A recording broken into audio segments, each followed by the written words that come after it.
오늘 하나님께서 우리에게 주신 말씀은 시편 81편 1절에서 16절입니다. 시편 81편 1절에서 16절 함께 찾으셔서 교독하겠습니다. 제가 먼저 1절 봉독합니다. 우리의 능력이 되시는 하나님을 향하여 기쁘게 노래하며 야곱의 하나님을 향하여 즐거이 소리칠지어다. 실을 풀며 소고를 치고 아름다운 수금의 비파를 아우를지어다. 초하루와 보름과 우리의 명절에 나팔을 불지어다. 이는 이스라엘의 율례요 야곱의 하나님의 규례로다. 하나님의 애굽 땅을 치러 나가시던 때에 요셉의 족속 중에 이를 증거로 세우셨도다. 거기서 내가 알지 못하던 말씀을 들었나니 이르시되 내가 그의 어깨에서 짐을 벗기고 그의 손에서 광주리를 놓게 하였도다. 내가 고난 중에 부르짖음에 내가 너를 건졌고 우레소리의 은밀한 곳에서 내게 응답하며 무리바 물가에서 너를 시험하였도다. 셀라. 내 백성이여 들으라. 내가 내게 증언하리라. 이스라엘이여 내게 듣기를 원하노라. 너희 중에 다른 신을 두지 말며 이방 신에게 절하지 말지어다. 나는 너를 애굽 땅에서 인도하여 낸 여호와 내 하나님이니 내 입을 크게 열라. 내가 채우리라 하였으나 내 백성이 내 소리를 듣지 아니하며 이스라엘이 나를 원하지 아니하였도다. 그러므로 내가 그의 마음을 완악한 대로 버려두어 그의 임의대로 행하게 하였도다. 내 백성아 내 말을 들으라. 이스라엘아 내 도를 따르라. 그러면 내가 속히 그들의 원수를 누르고 내 손을 돌려 그들의 대적들을 치리니 여호와를 미워하는 자는 그에게 복종하는 채 할지라도 그들의 시대는 영원히 계속되리라. 또 내가 기름진蜜을 그들에게 먹이며 반석에서 나오는 꿀로 너를 만족하게 하리라 하셨도다. 아멘.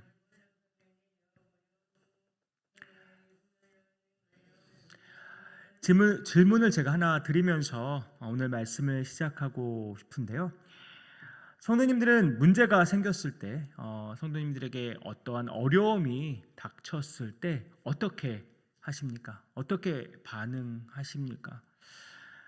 주관식은 좀 어려우니까 제가 객관식으로 보기를 한번 내드리도록 하겠습니다. 1번, 화가 나서 하루 종일 불평불만으로 하루를 보낸다.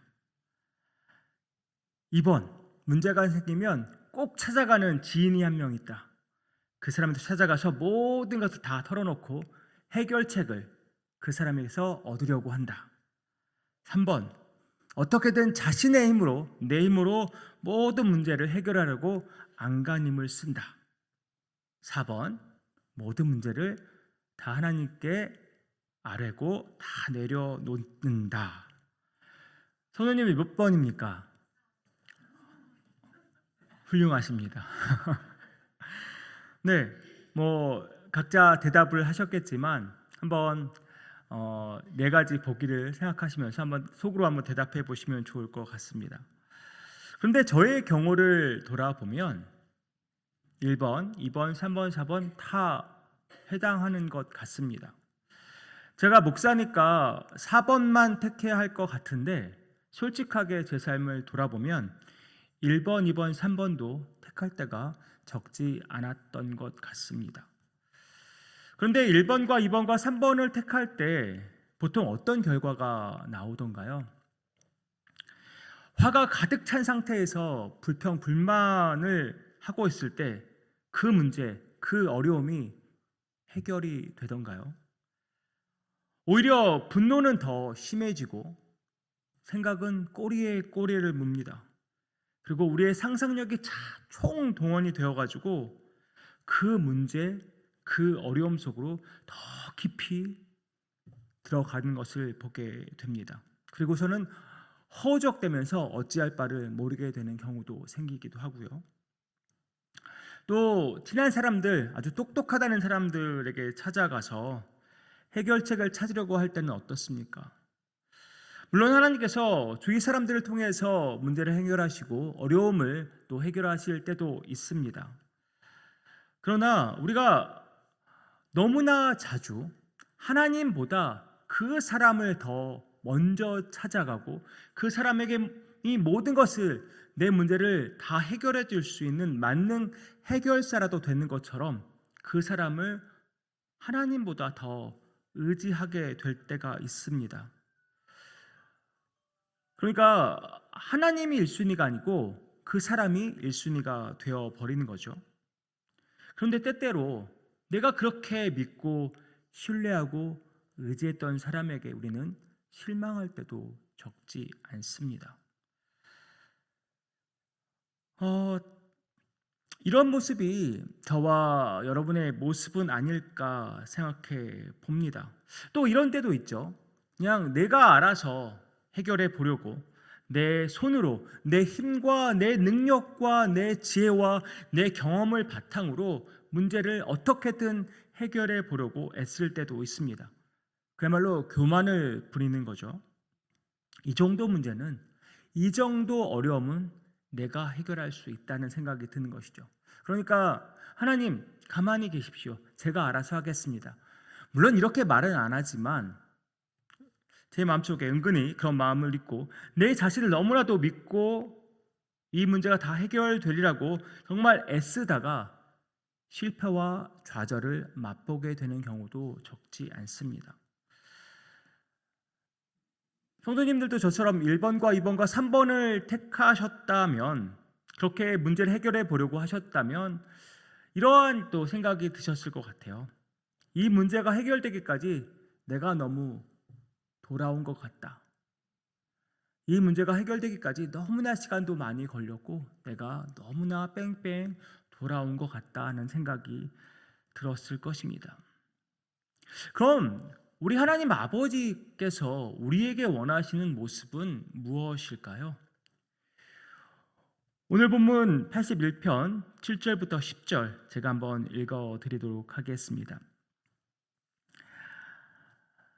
내가 고난 중에 부르짖음에 내가 너를 건졌고 우레솔의 은밀한 곳에서 내게 응답하며 무리바 물가에서 너를 시험하였도다. 내 백성이여 들으라. 내가 내게 증언하리라. 이스라엘이여 내가 내게 듣기를 원하노라. 너희 중에 다른 신을 두지 말며 이방 신에게 절하지 말지어다. 나는 너를 애굽 땅에서 인도하여 낸 여호와 내 하나님이니 내 입을 크게 열라. 내가 채우리라 하였으나. 우리가 너무나 잘 아는 것처럼 이스라엘 백성이 애굽에서 종살이 할 때 그들이 그 고통과 그 고난 가운데 신음하며 하나님께 부르짖고 호소할 때 하나님은 그 신음소리를, 그 호소의 소리를 들으셨습니다. 그리고는 어떻게 하셨습니까? 그 부르짖는 소리에 귀를 기울이시고는 응답하셔서 그들을 애굽 땅에서 구원해 내셨습니다. 그렇죠. 하나님은 백성의 부르짖는 소리, 신음소리, 그 호소하는 소리를 무관심하거나 모른 척하지 않으십니다. 외면하는 분이 아니라는 말입니다. 우리 역시 하나님의 자녀요, 하나님의 백성 아닙니까? 그렇다면 하나님은 우리의 기도, 우리의 신음소리, 우리의 부르짖는 소리에 반드시 응답하실 것입니다. 사실 우리는 하나님께서 우리의 기도에 응답하신다는 것 잘 알고 있습니다. 하지만 때때로, 아니 너무나 자주 그 사실을 잊어버릴 때가 있는 것 같습니다. 하나님은 우리가 문제 앞에서 아까 보기 드렸던 1, 2, 3번의 방법으로 우리가 그 문제를 대하기를 원치 않으십니다. 불평과 원망만 늘어놓거나 아니면 다른 사람을 찾아가서 답을 얻으려 하거나 아니면 내 힘으로 어떻게든 해결해 보려고 안간힘 쓰는 모습, 그 발버둥 치는 것, 그런 모습만 원하지 않으신다는 것입니다. 그럼 하나님께서 우리에게 원하시는 모습은 무엇입니까? 하나님은 저와 여러분이 하나님 앞에 나와서 우리의 어려움을 다 하나님께 고하고 하나님과 의논하기를 원하십니다. 8절에서 하나님은 우리에게 잘 들어보라고 말씀하시는데요. 무엇을 잘 들어보라고 말합니까? 9절입니다. 너희 중에 다른 신을 두지 말며 이방 신에게 절하지 말지어다. 이 말씀 우리와 전혀 상관이 없는 말씀입니까? 그런데 우리가 하나님보다 더 믿고 신뢰하고 또 의지하는 어떠한 대상이 있다면, 하나님보다 더 그렇게 따르고 붙잡고 신뢰하고 의지하는 대상이 있다면, 우리는 어쩌면 또 다른 형태의 우상을 우리가 갖고 있는 셈일 것입니다. 우리가 어떠한 특정인을 아까도 말한 것처럼 우리의 만능 해결사로 세워놓고 있지는 않습니까? 돈이면 뭐든 해결할 수 있다고 믿고 있지는 않습니까? 하나님보다 앞선 것이 무엇이든 내게 있다면 그것은 우리에게 우상이 될 확률이 매우 높습니다.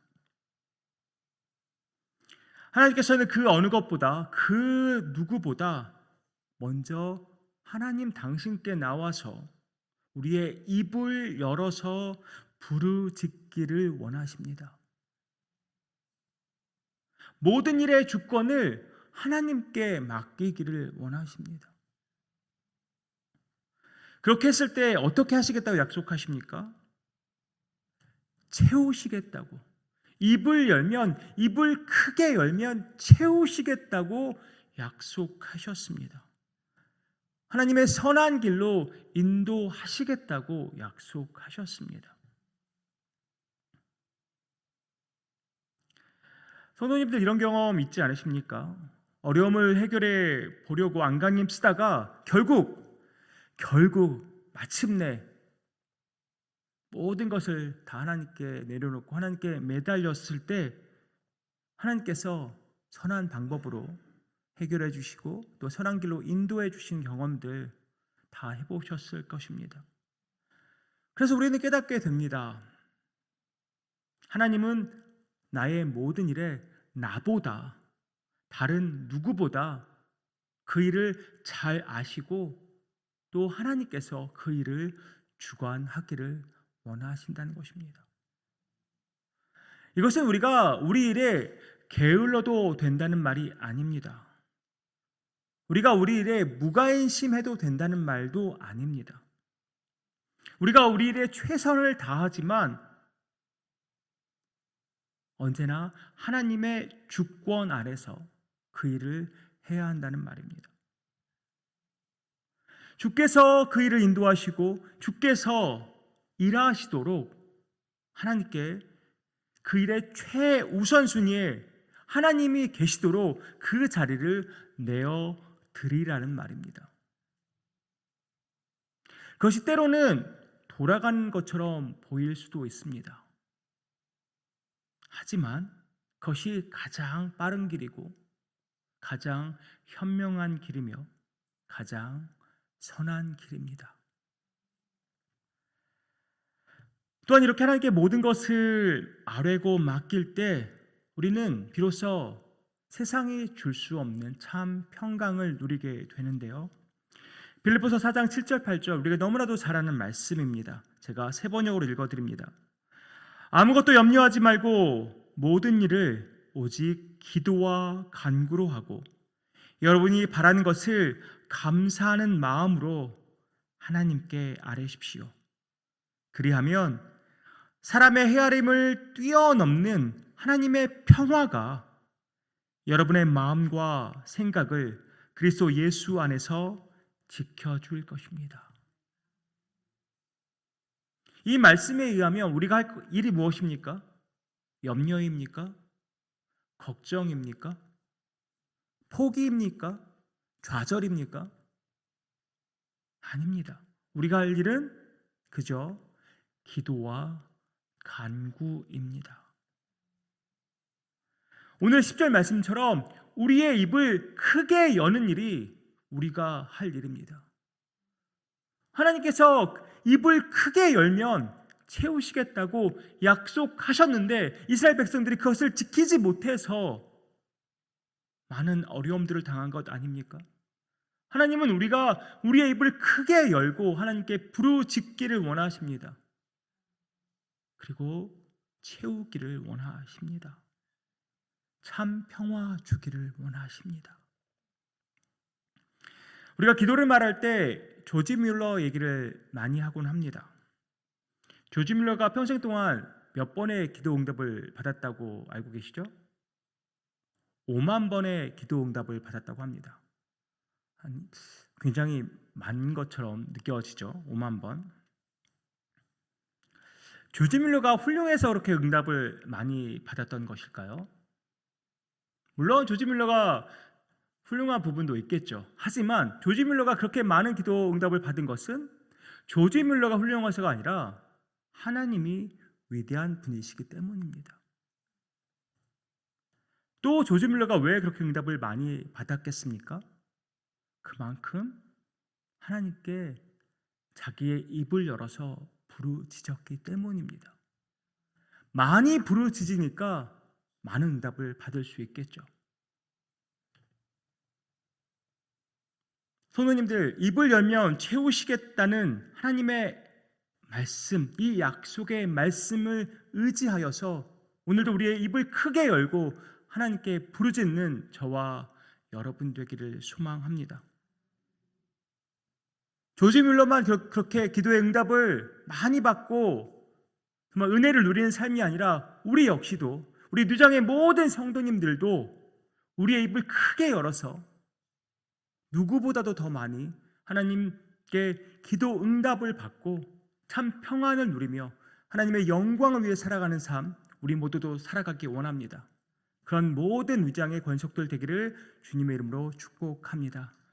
기도하겠습니다. 아버지 하나님, 주님이 원하시는 것은 걱정과 염려가 아니라 좌절과 낙심이 아니라 하나님 앞에 입을 크게 열고 부르짖는 것임을 다시 한번 깨닫습니다. 아버지 하나님, 우리의 입을 크게 엽니다. 우리의 모든 마음과 모든 문제와 모든 염려와 걱정거리를 다 주님 앞에 쏟아냅니다. 주님, 우리를 불쌍히 여기시고 선한 길로 인도하여 주시옵소서. 우리의 문제, 우리의 어려움을 해결하실 분 주님밖에 없음을 고백합니다. 주여 응답하여 주시옵소서. 이 모든 말씀 예수 그리스도의 이름으로 기도하옵나이다. 아멘.